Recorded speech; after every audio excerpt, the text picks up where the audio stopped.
नमस्कार दोस्तों, railway budget की पिंक बुक के इंतजार के बीच में खंडवा अकोला अमान परिवर्तन की बहुत महत्वपूर्ण अपडेट निकलकर सामने आई है।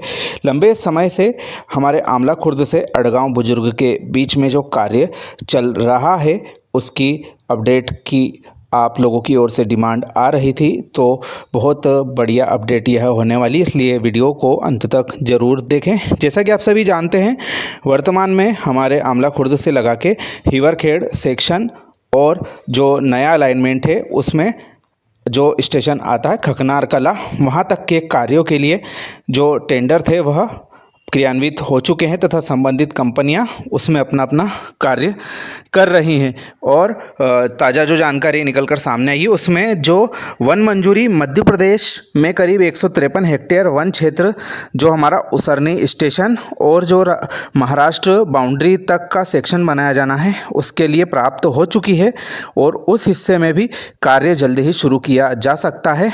और जैसा कि जानकारी मिली है कि संबंधित एजेंसी बहुत अच्छी तरह से अर्थवर्क और जो विभिन्न प्रक्रिया होती है फार्मेशन वगैरह की उसके लिए कार्य तेज गति से कर रही है।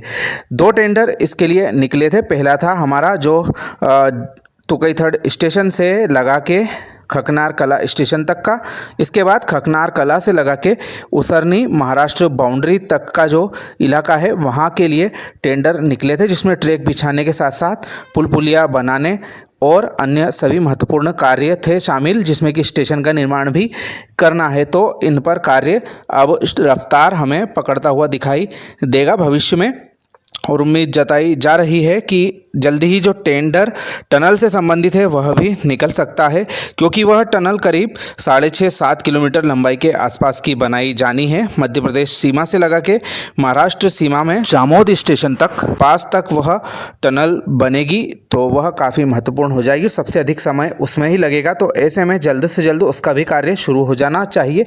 और हमारा जो अकोट से लगा के अड़गांव हिवरखेड़ नया स्टेशन बनाने से संबंधित टेंडर भी निकल चुका है, उस पर भी प्रक्रिया जल्द ही शुरू होने की उम्मीद जताई जा रही है। इस बीच जो महाराष्ट्र राज्य की वन मंजूरी है वह अभी तक प्राप्त नहीं हो पाई है, यह एक चिंता का विषय हो सकता है। केवल 57 हेक्टेयर की यह वन भूमि की आवश्यकता देखी गई थी और इसका जो प्रस्ताव है अभी संबंधित अधिकारियों के पास में लंबित आ रहा है। वहीं मध्य प्रदेश राज्य में और अधिग्रहण हेतु एक और प्रस्ताव दक्षिण मध्य रेलवे के द्वारा दिया गया है और वह अभी पेंडिंग में है। यह भी करीब 185 हेक्टेयर जमीन के संबंध में है, जो कि वन भूमि है और उसको रेलवे के निर्माण कार्य में लेने के लिए डाइवर्शन करना अत्यंत आवश्यक है। तो इसके लिए भी जो प्रक्रिया है वह शुरू हो चुकी है और यह हाल ही में जनवरी महीने में उनके द्वारा आवेदन किया गया है और जनवरी महीने में ही जो सेकंड क्लियरेंस होता है महत्वपूर्ण वाइल्ड लाइफ फॉरेस्ट का, वह इस परियोजना के मध्य प्रदेश के हिस्से के लिए प्राप्त हो चुका है। तो तेज गति से हमको आने वाले समय में कार्य उक्त इलाके में देखने को मिल सकता है।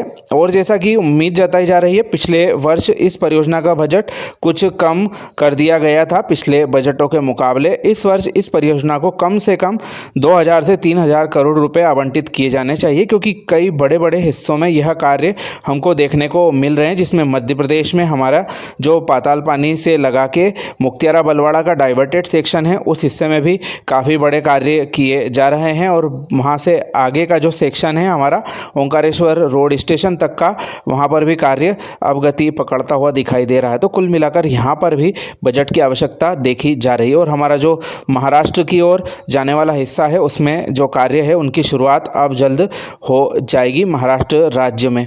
तो जैसा कि हमने बताया कि इन सभी कार्यों के लिए पर्याप्त बजट की आवश्यकता फिर से देखी जा रही है, ताकि समय सीमा में यह जो कार्य हैं पूरे किए जा सकें। लंबे समय से यह जो कनेक्टिविटी है टूटी हुई है, ऐसे में रेलवे विभाग को संबंधित एजेंसियों की लगातार मॉनिटरिंग करना चाहिए, ताकि इन कार्यों को पूरा करने के लिए जो टारगेट सेट किए गए हैं उनको कंपनियां प्राप्त करती रहे। तो यह थी हमारे महू सनावत खंडवा अकोला अमान परिवर्तन में आमला खुर्द से लगा के अड़गांव बुजुर्ग के कार्यों के बारे में छोटी सी जानकारी। आशा है आप सभी को पसंद आई होगी। अपने मित्रों के साथ में जानकारी साझा जरूर करें तथा चैनल पर नया आए हो तो सब्सक्राइब करना ना भूलें। आप सभी का धन्यवाद।